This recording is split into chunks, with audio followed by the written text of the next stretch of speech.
Hello students, last class में हम class 8 complete कर चुके थे सेकेंड ईयर में एल्कोहल की। आज स्टार्ट करते हैं क्लास 9।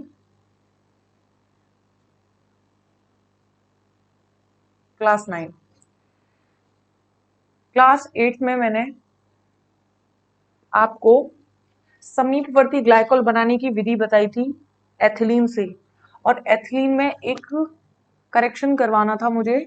मैकेनिज्म में सिर्फ एक सिंगल बॉन्ड से डबल बॉन्ड बनवाना था केवल। तो ये स्ट्रक्चर थी। इसमें ये क्योंकि इस पे माइनस है तो इसमें इस पर डबल बॉन्ड नहीं है, इस पर डबल बॉन्ड है। तो ये ऑक्सीजन डबल बॉन्ड से जुड़ा हुआ है। आपको ये याद रखना है कि ऑक्सीजन कौन से बॉन्ड से जुड़ा हुआ है, डबल बॉन्ड। यही करेक्शन करवाना था केवल मुझे, ठीक है। इसके बाद नेक्स्ट स्टार्ट करते हैं। कल हमारा एथिलीन से सिंथेसिस कंप्लीट हो चुका था। उसमें भी हमने एथिलीन से 2 मेथड और पढ़े थे। इसके बाद तीसरा मेथड और फोर्थ मेथड और है एथिलीन से, उसको भी देख लेते हैं। इसी में देख कंटिन्यू करते हैं। जैसे ही एथिलीन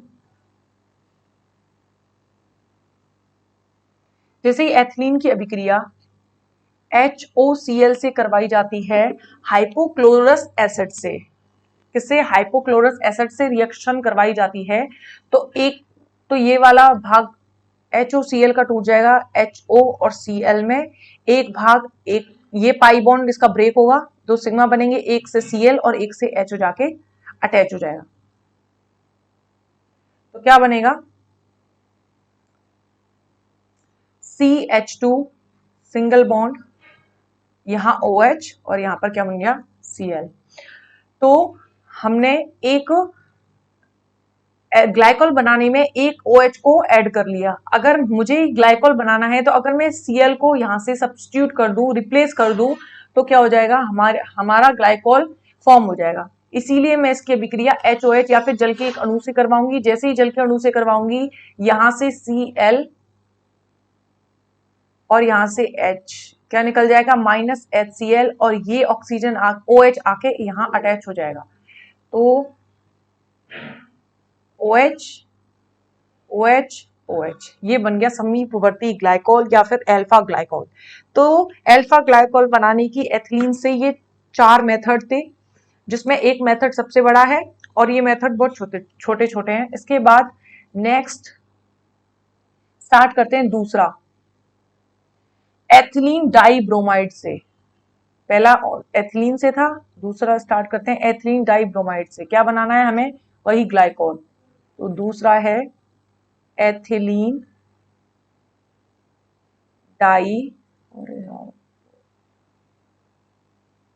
डाइब्रोमाइड से बाई एथिलीन डाइब्रोमाइड।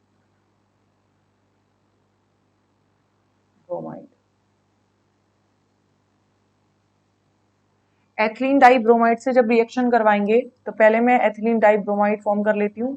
क्या होता है एथिलीन डाइब्रोमाइड? अगर CH2 से 2 Br इस तरह से अरेंज हो तो इसे बोलते हैं एथिलीन डाइब्रोमाइड।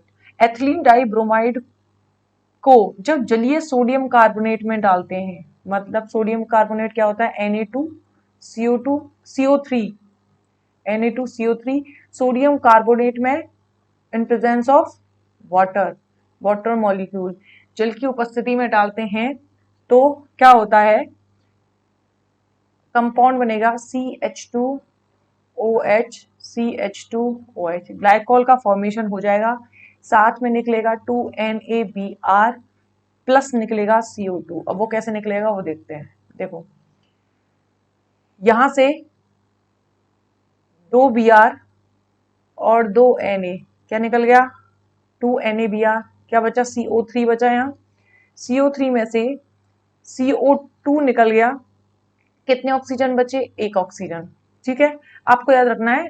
ये रिएक्शन को याद करने का तरीका है जिससे हम रिएक्शन को इजीली याद कर सकें। कोई मैकेनिज्म नहीं है।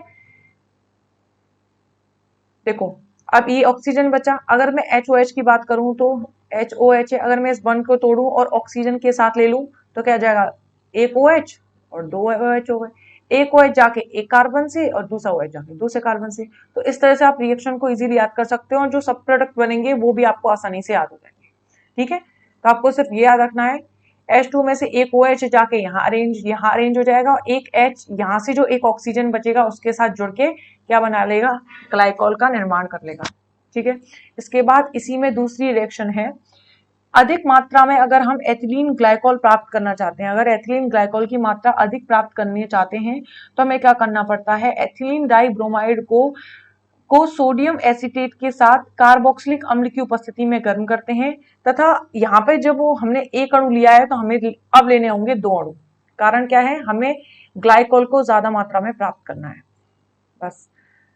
तो CH2Br लिया, यहाँ लिया CH2Br, ओके। वही NaOCOCH3 प्लस NaOCOCH3, ये क्या है, इसका नाम है सोडियम एसिटेट। अब हम सोडियम एसिटेट यूज कर रहे हैं in place of Na2CO3। Sodium acetate लिया,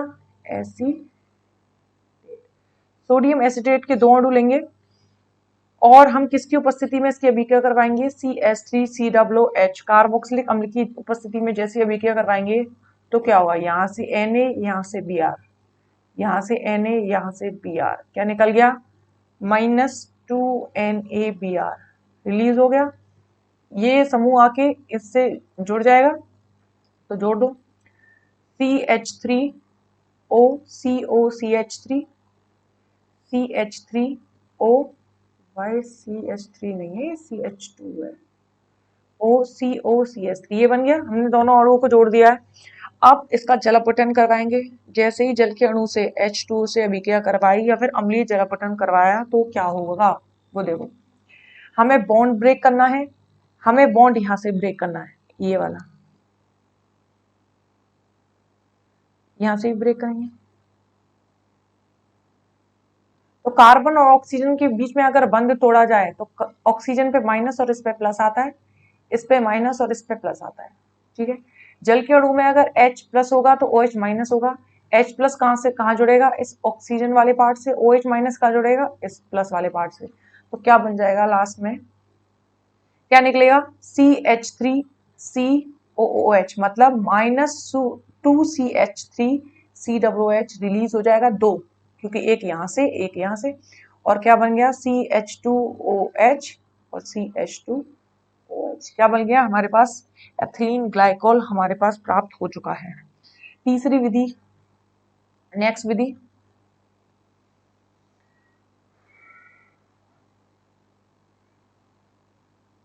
एथिलीन ऑक्साइड से।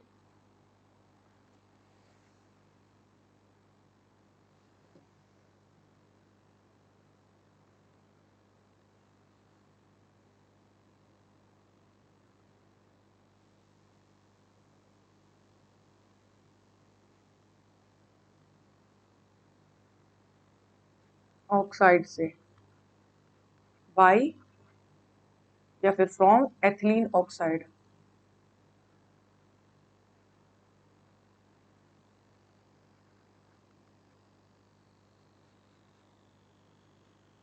ठीक है, एथिलीन ऑक्साइड से करेंगे जैसी अभिक्रिया, तो पहले हमें एथिलीन से एथिलीन ऑक्साइड बनाना है। 1 मिनट, देखो पहले हमें एथिलीन ऑक्साइड चाहिए। एथिलीन ऑक्साइड कैसे बनता है, जब हम एथिलीन की रिएक्शन हाफ O2 से, ऑक्सीजन हाफ O2 के लिए आए, ऑक्सीजन O2 के रूप में लिखा जाएगा। अगर हमें ऑक्सीजन का एक अणु चाहिए तो हमने क्या लिख दिया, हाफ O2। हाफ O2 के साथ रिएक्ट करवाएंगे तो ये पाई बॉन्ड यहां से ब्रेक होगा, 2 सिग्मा बॉन्ड बनाएंगे, उससे क्या जुड़ जाएगा, ऑक्सीजन, CH2 और ये जुड़ गया, इसको हम ऑक्सीरेन भी कहते हैं, एथिलीन ऑक्साइड भी कहते हैं। ठीक है, ये अभिक्रिया होगी सिल्वर की उपस्थिति में 200 से 400 डिग्री सेल्सियस टेम्परेचर पर। ठीक है, जैसे ही रिएक्ट करवाएंगे, आगे देखो रिएक्शन, ये बन गया एथिलीन ऑक्साइड। अब इस एथिलीन ऑक्साइड की अभिक्रिया करवाएंगे HCl से। जैसे ही HCl से अभिक्रिया करवाई तो इसमें से या तो ये वाला बॉन्ड तोड़ दो या फिर ये वाला बॉन्ड, क्योंकि सिमेट्री है इसमें, कोई सा भी बॉन्ड तोड़ो, कोई ज्यादा ज्यादा नहीं, बिल्कुल फर्क नहीं पड़ेगा। देखो ये वाला बॉन्ड तोड़ा हमने, यहाँ से ये वाला बॉन्ड तोड़ दिया, बॉन्ड के इलेक्ट्रॉन इस पे माइनस आ गया, इस पे क्या आ गया प्लस। तो बॉन्ड को तोड़ के हम इस तरह से बना देते हैं पहले। तो आ गया यहाँ CH2, इस पे आ गया प्लस, और यहाँ आ गया CH2O माइनस, ये आ गया ना। अब हम HCl को जोड़ते हैं, HCl का यूज करेंगे। देखो HCl की उपस्थिति में हमें H जल का अणु, HCl की उपस्थिति में हमें जल का अणु जोड़ना है हमें, H2। देखो H2O में H प्लस होगा, OH माइनस होगा, तो H प्लस जाके तो इससे जुड़े, इस ऑक्सीजन से जुड़ेगा, और OH माइनस जाके किससे जुड़ेगा, इस कार्बन से जाके जुड़ेगा। तो वही जोड़ना है हमें। तो यहां से इस प्लस को हटा दो और यहां से माइनस को हटा दो, यहाँ H जोड़ दो और यहाँ क्या जोड़ दो, OH। क्या बन गया, एथिलीन ग्लाइकोल बन गया। बहुत इजी मेथड है सिंथेसिस के, आसानी से याद कर सकते हो। तो यहाँ पर कंप्लीट होता है एथिलीन ग्लाइकोल। ये क्या है, ग्लाइकोल, अल्फा ग्लाइकोल के सिंथेसिस के मेथड यहाँ पे कंप्लीट होते हैं। इसके बाद है इसकी रासायनिक अभिक्रिया।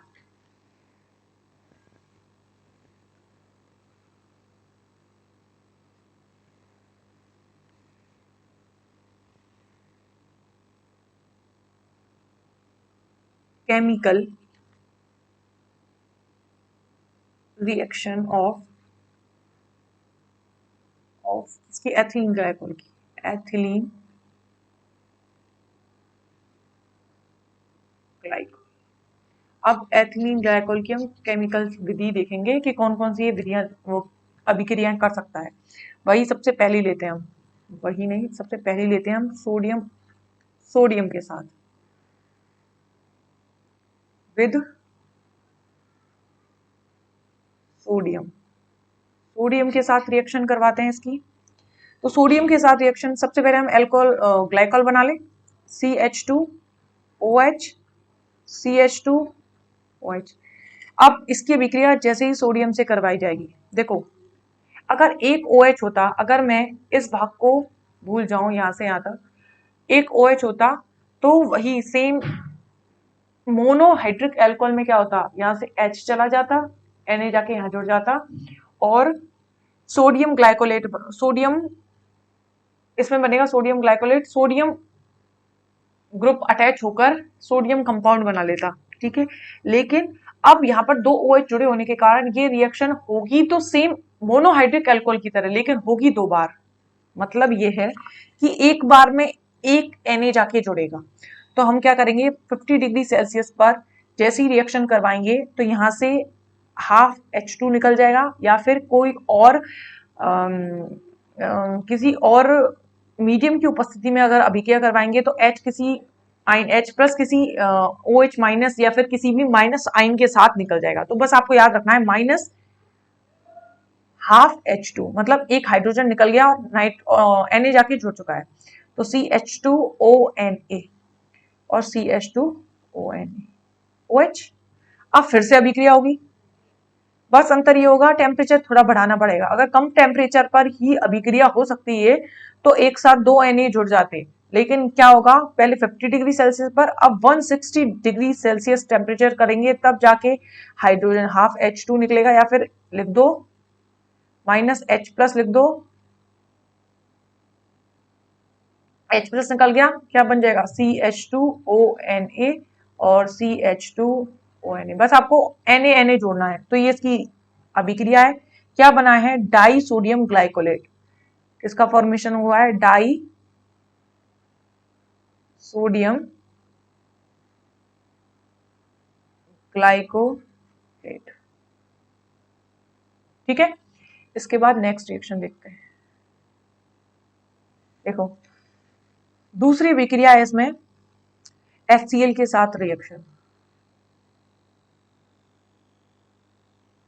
सेकेंड इज HCl के साथ रिएक्शन विद HCl। अब HCl के साथ कैसे कैसे अभिक्रिया करता है, CH2OH बना लो। पहले HCl के साथ अभिक्रिया दो स्टेप में कंप्लीट होगी क्योंकि दो OH हैं, बस ये याद रखना है।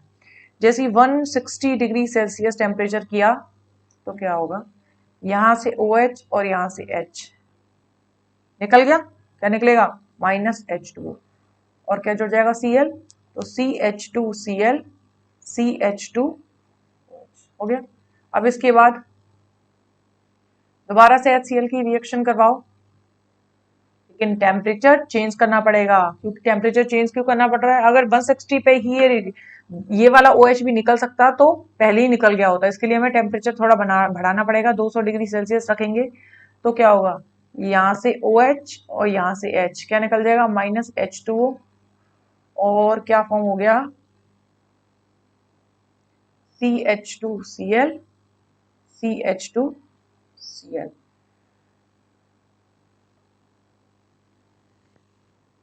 अगर इसकी नेमिंग की जाए, इसका नाम क्या होगा, इसका नाम होगा एथिलीन क्लोरोहाइड्रिन, इसका नाम है एथिलीन क्लोरोहाइड्रिन, ठीक है। और अगर इसका नाम देखा जाए तो इसका नाम क्या हो जाएगा, एथिलीन क्लोराइड, एथिलीन क्लोराइड, ठीक है। इसके बाद नेक्स्ट रिएक्शन देखते हैं, थर्ड है फास्फोरस हैलाइड के साथ अभिक्रिया, रिएक्शन विद फॉस्फोरस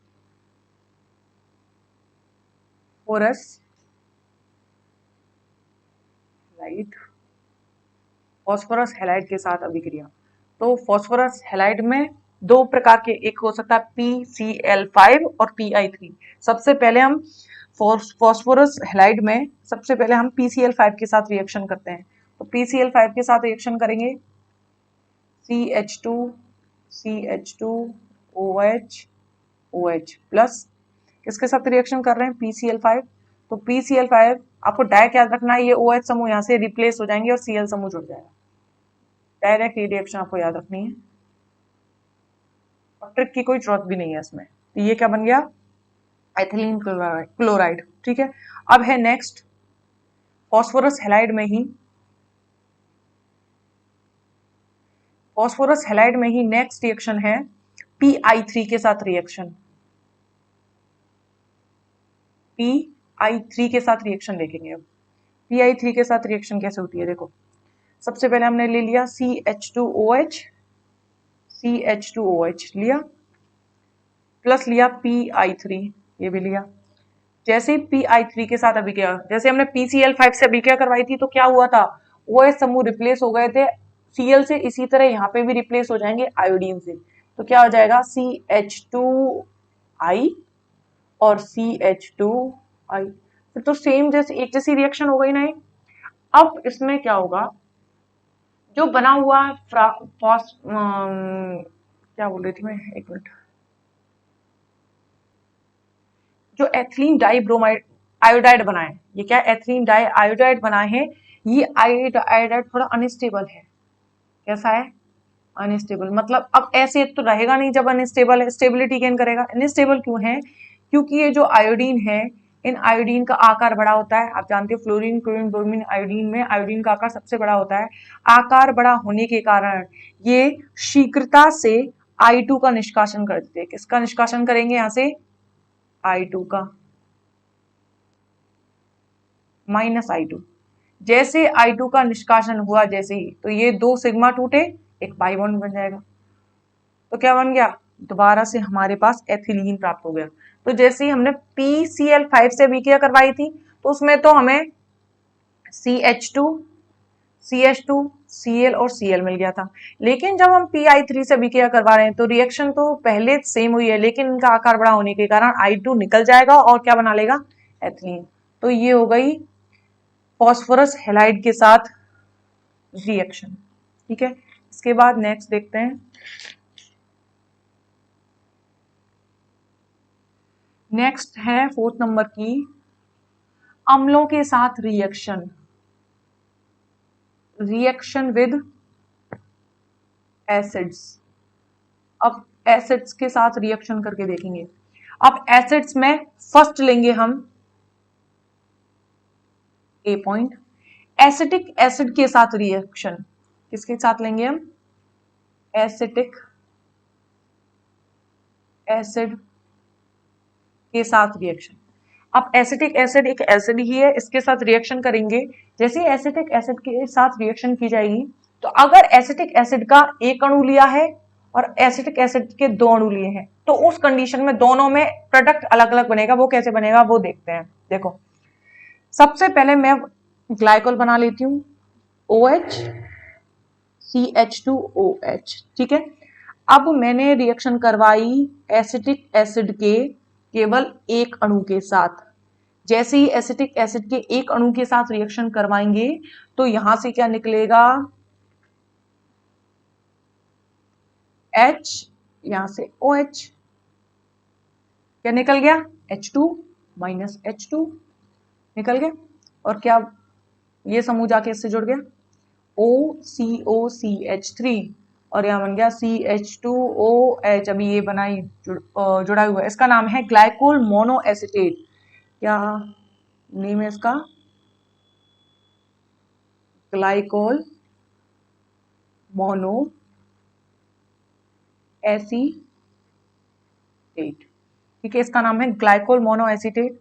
अब अगर हम दो अणु का यूज करते हैं, तो ये वाला हाइड्रोजन भी रिप्लेस हो जाएगा यहां से, और जहां पर ग्लाइकोल मोनो एसीटेट बना था, अब बन जाएगा ग्लाइकोल डाई एसीटेट। वो कैसे होगा वो देख लेते हैं। देखो, अब हमने CH2OH लिया, वही एसिटिक एसिड से रिएक्शन करवानी है। अब लेने हमें दो अणु, COCH3, एक अणु था पहले, अब हमने एक और अणु ले लिया। जैसे ही एक और अणु लिया, यहां से H, यहां से OH, H2, यहां से H, यहां से OH, H2, क्या निकलेगा? -2H2O। दो जल के अणु निकलेंगे, तो ये समूह जाके इससे जुड़ जाएंगे, ऊपर वाला समूह भी जाके इससे जुड़ जाएगा। तो क्या बनेगा? CH2O COCH3 CH2O COCH3 बन गया। अब ये है glycol diacetate, glycol di, ठीक है। ग्लाइकोल डाई एसिटेट बन गया।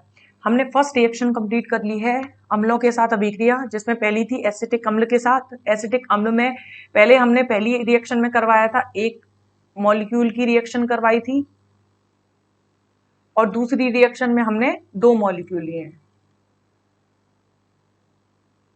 ठीक है। अब इसके बाद है दूसरा एसिड लेते हैं,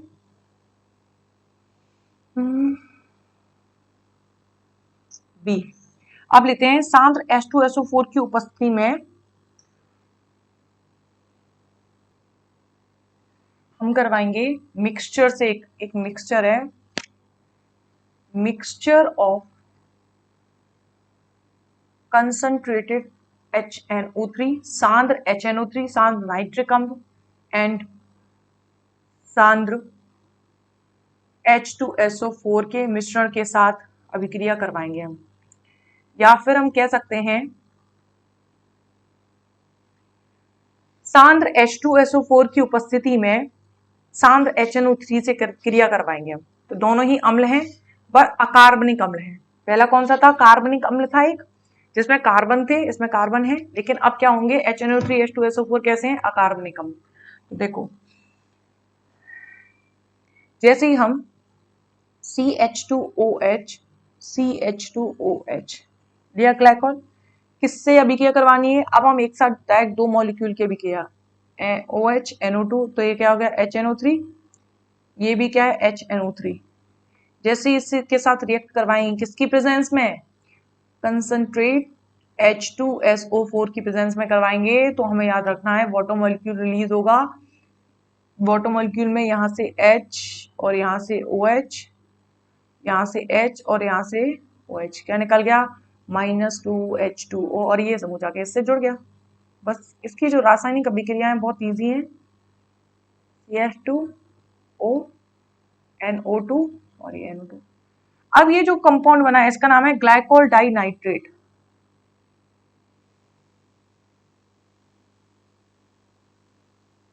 ग्लाइकोल डाई नाइट्रेट। ये जो ग्लाइकोल डाई नाइट्रेट होता है ये एक विस्फोटक पदार्थ होता है। कैसा पदार्थ है? विस्फोटक पदार्थ होता है। ठीक है, ये थोड़ा याद रखने वाली चीज है इसमें। ये जो हम ग्लाइकोल डाई नाइट्रेट बनाते हैं वो एक विस्फोटक पदार्थ का काम करता है। इसके बाद नेक्स्ट,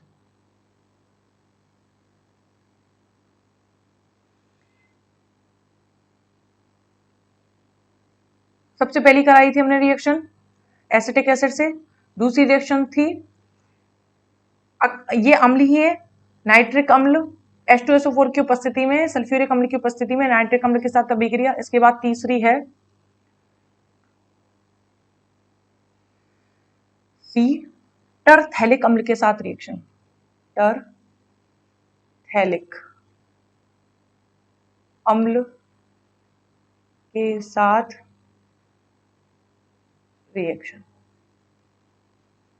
रिएक्शन विथ टरथैलिक एसिड।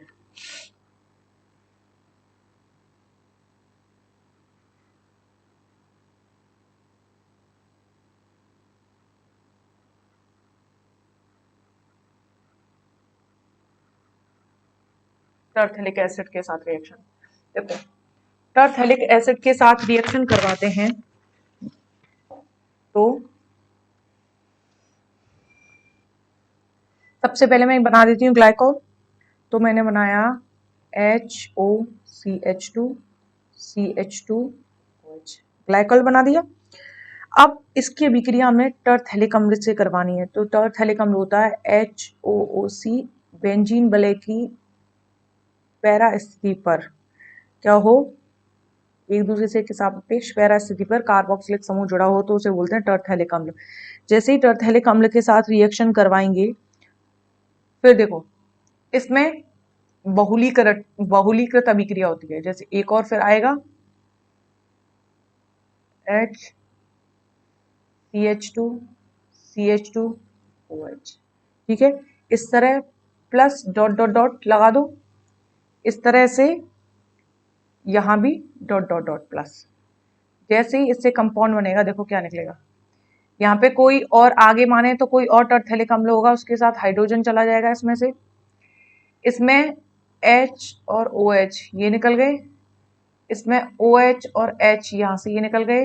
हो सकता है आगे और कोई टरथैलिक अम्ल हो तो उसके COOH के साथ, COOH में से OH के साथ यहाँ से H चला जाए। तो इसमें से जल के -NH2 जल के N अणु निकलेंगे और कंपाउंड क्या बनेगा वो देखते हैं। तो हम क्या बनाएंगे यहाँ dot dot dot dot OCH2CH2। अब क्या होगा CO, अब यहाँ CO बचा है, CO बेंजीन रिंग बना दो, फिर CO, फिर O, एक O और रह गया यहाँ पे, एक O और आएगा यहाँ, ठीक है। O CH2CH2O dot dot dot, और ये यहाँ क्या लगा दो होल एन। ये रिंग, ये चेन कितनी बड़ी हो सकती है। इसका ये जो बना है कंपाउंड, इसका नाम होता है टेरिलीन। क्या बना है? टेरिलीन। इस अभिक्रिया में टेरिलीन बनता है, जो कि आपने पॉलीमर चैप्टर पढ़ा होगा 12th में, उसमें टेरिलीन का फॉर्मेशन देखा होगा। टेरिलीन एक पॉलीमर होता है जिसका संश्लेषण हम ग्लाइकोल और टरथैलिक अम्ल की रिएक्शन से कर सकते हैं। तो ये तीसरा जो टरथैलिक अम्ल यूज किया है वो एक एसिड है, एसिड है नहीं, तो ये भी एक एसिड है। तो हमने किया था एसिड्स के साथ रिएक्शन, तो रिएक्शन, एक मिनट, रिएक्शन विद एसिड में सबसे फर्स्ट थी एसिटिक एसिड के साथ, फिर उसके बाद दूसरी थी सांद्र नाइट्रिक अम्ल के साथ, उसके बाद तीसरी क्या है टरथैलिक अम्ल के साथ रिएक्शन। तो यहाँ पर कंप्लीट हुई है टरथैलिक सॉरी एसिड्स के साथ रिएक्शन। इसके बाद नेक्स्ट कौन सी अभिक्रिया चल रही थी हमारी? Reaction with acids 4th number की थी रिएक्शन विद एसिड, जिसमें हमने 3 रिएक्शन पढ़ी थी। इसके बाद 5th नंबर की रिएक्शन है, 5th नंबर की रिएक्शन है ऑक्सीकरण। ऑक्सीडेशन।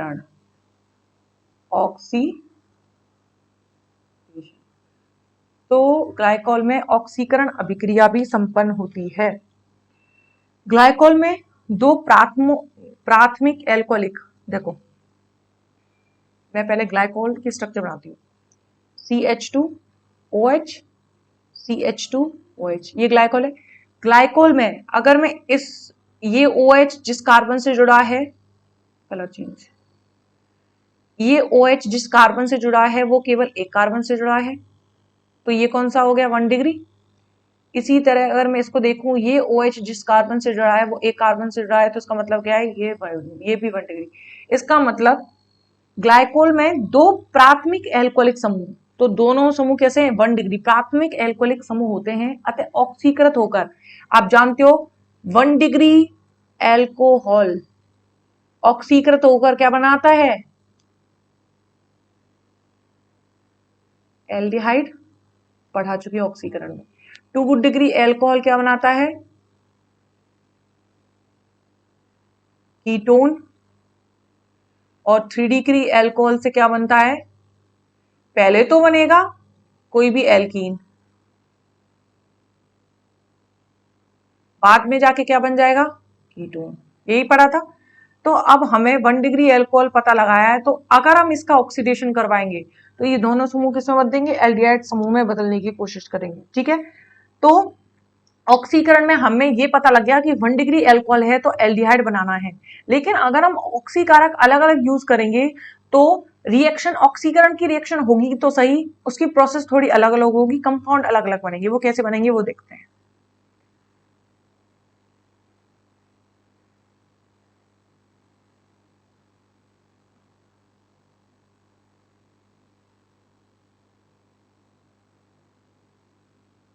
ठीक है, अब देखो, जैसे पहली हम इसमें ग्लाइकोल, अब मैंने ये आपको बता दिया प्राथमिक एल्कोहलिक दो समूह, एक समूह ये और दूसरा समूह ये, ठीक है। अब मैं इसमें ऑक्सीकारक ले रही हूं, पहला ऑक्सीकारक लेके फिर लिखूंगी सभी क्रियाओं। अब मैंने पहला ऑक्सीकारक लिया है, पहला ऑक्सीकारक है तनु नाइट्रिक अम्ल द्वारा, तनु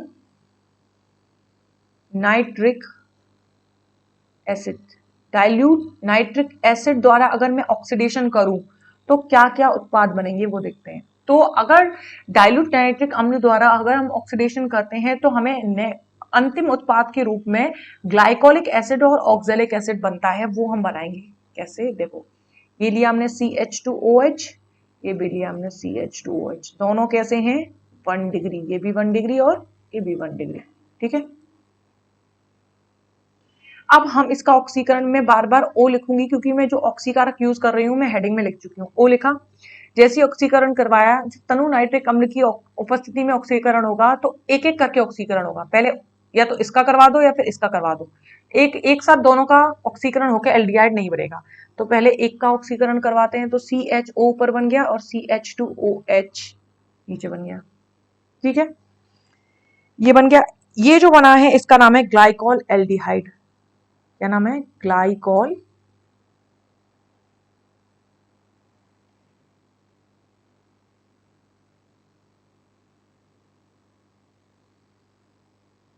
ग्लाइकोल एल्डिहाइड, ठीक है। अब इसको फिर से आगे ऑक्सीडेशन करवाएंगे, वही हमने O लिख दिया, जैसे ऑक्सीकरण करवाएंगे तो अभी जो एल्डिहाइड, आपको याद रखना आपने एल्डिहाइड वाला चैप्टर पढ़ा होगा, एल्डिहाइड का जब ऑक्सीकरण किया जाता है तो वो कार्बोक्सिलिक एसिड में बदल जाता है, तो पहले जो कोई भी एक 1 डिग्री एल्कोहल वाला समूह पहले एल्डिहाइड में बदलेगा, फिर उसका ऑक्सीकरण आगे हुआ तो वो किस में बदल गया, CH2OH। तो ये जो बना है इसका नाम है ग्लाइकोलिक एसिड, क्या नाम है इसका, अंतिम उत्पाद के लिए मैं कलर चेंज करूँ, क्या बना ये, ग्लाइकोलिक एसिड, ठीक है। हमने बताया था एक ग्लाइकोलिक एसिड बनेगा, एक ऑक्जेलिक एसिड, ऑक्जेलिक एसिड कौन सी कंडीशन में बनेगा वो देखते हैं अब हम। देखो अगर मैं इस प्रोसेस को ऑक्सीडेशन को आगे बढ़ाऊं और इस ऑक्सीकरण में पहले एक बार में एक CHO किया था, अब ऑक्सीकरण में इस दूसरे 1 डिग्री एल्कोहल समूह को भी ऑक्सीडाइज करवा देते तो क्या बनेगा, CHO और CHO, ठीक है, ये जो कंपाउंड बना है इसका नाम है ग्लाइऑक्सेल। क्या नाम है इसका? ग्लाइऑक्सेल। अब इसका आगे फिर ऑक्सीकरण होगा। आप जानते हैं कि ऑक्सीकरण होकर जो COOH समूह है, CHO समूह COOH में बदलता है, तो एक एक करके होगा। पहले ऊपर वाले को ऑक्सीडाइज करवाते हैं, नीचे वाला ऐसे ही रहेगा। फिर दोबारा से ऑक्सीकरण करवाते हैं, ऊपर वाला ऑक्सीडाइज हो चुका है, नीचे वाले को और ऑक्सीडाइज करवा लेते हैं। तो ये बना है, इसका नाम क्या है? इसको चेंज करके मैं लिखती हूँ। ये बना है ऑक्जेलिक एसिड। ठीक है, और जो बीच में बना है ये वाला कंपाउंड, इसका नाम है ग्लाइऑक्जेलिक अम्ल। ग्लाइऑक्जेलिक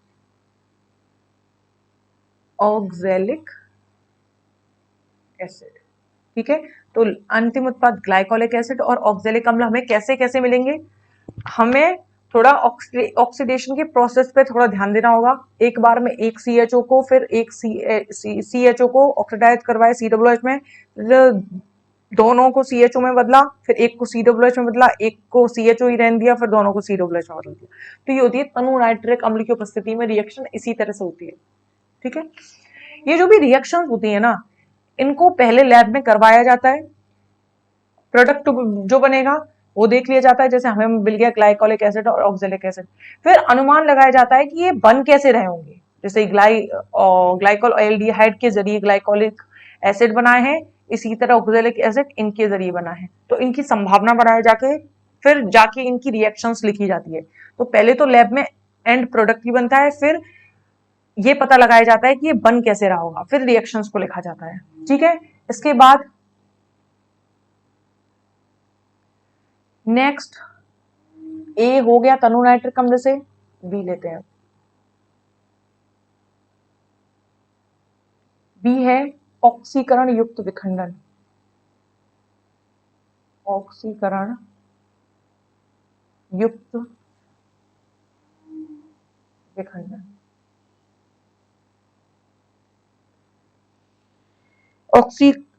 ऑक्सीडेटिव, इसको भी लिख देती हूं मैं, ऑक्सीडेटिव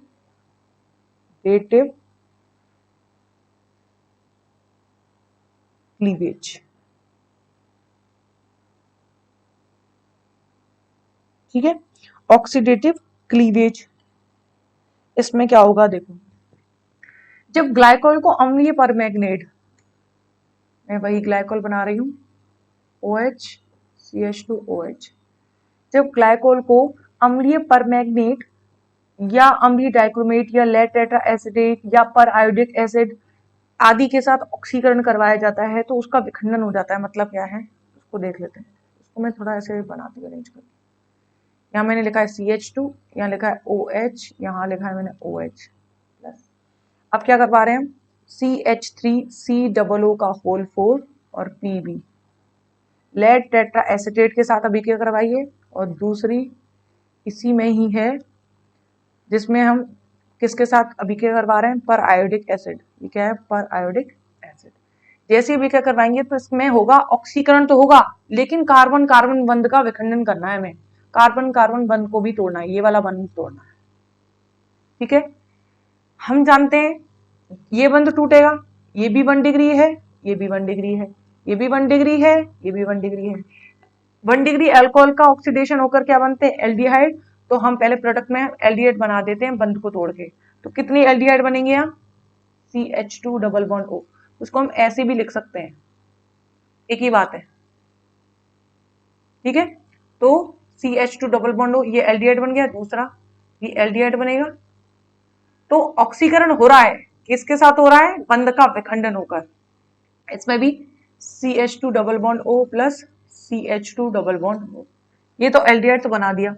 अब क्या होगा देखो, इसमें से HiO4 में से HiO3 निकलेगा, एक ऑक्सीजन बचेगा, एक ऑक्सीजन देखो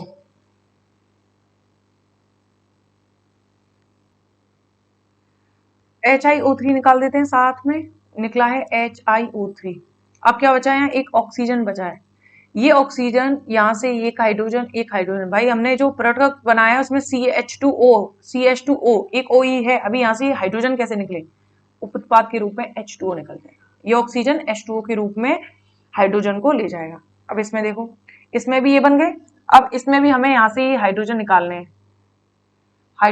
हैं, तो पहले क्या बनेगा, देखो CH3COO का होल 2 PB, इसके साथ निकलेगा CH3COO का होल 2 PB। ये था लेड टेट्रा एसीटेट, ये है लेड डाई एसीटेट, ठीक है।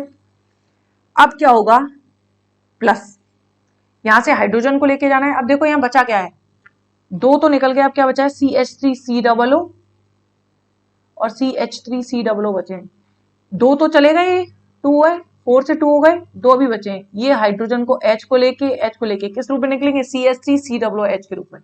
तो क्या लिखेंगे हम यहाँ, प्लस 2CH3COOH।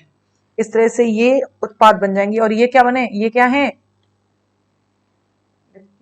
इसका नाम है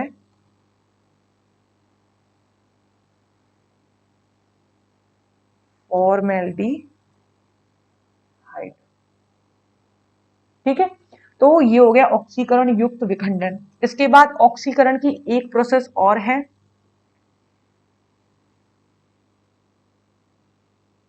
और उसके बाद हम नेक्स्ट लेक्चर में कंटिन्यू करेंगे, ठीक है। एक और प्रोसेस देख लेते हैं ऑक्सीकरण की, जिसमें क्या है, देखो सी है ऑक्सीकरण का, पहला था तनु नाइट्रिक एसिड से, दूसरा ऑक्सीकरण युक्त विखंडन, लास्ट है अम्लीय पोटेशियम डाइक्रोमेट से। क्या होता है अम्लीय पोटेशियम डाइक्रोमेट, K2Cr2O7, ठीक है। इससे रिएक्शन करवाएंगे, ऑक्सीकरण करवाएंगे, CH2OH और ये हो गया OH।